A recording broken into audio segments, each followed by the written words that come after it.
तमिलनाडु में पिछले 8 दिसंबर को एक बड़ा हेलीकॉप्टर हादसा हुआ था, जिसमें सीडीएस बिपिन रावत और उनकी पत्नी समेत 14 लोगों की मौत हो गई थी। दरअसल वायुसेना का हेलीकॉप्टर क्रैश होने के सबब यह हादसा पेश आया था।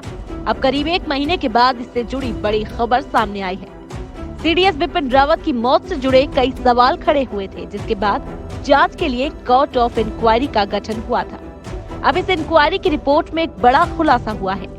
जांच के लिए गठित की गई कमेटी ने उस हादसे की वजह को खराब मौसम माना है। मिली जानकारी के मुताबिक air marshal Manvendra Singh committee ने अपनी रिपोर्ट पूरी कर ली है और अब ये रिपोर्ट लीगल विंग के पास कानूनी सलाह के लिए भेजी है। जल्दी ये रिपोर्ट वायुसेना प्रमुख को सौंप दी जाएगी। हालांकि अभी इस पर वायुसेना का कोई आधिकारिक बयान सामने नहीं आया, लेकिन सूत्रों के हवाले से जानकारी मिली है कि हेलीकॉप्टर खराब मौसम की वजह से ही क्रैश हुआ था। देश दुनिया के वीडियोस देखने के लिए सब्सक्राइब करें जी सलाम। लेटेस्ट नोटिफिकेशन के लिए बेल आइकॉन दबाना ना भूलें।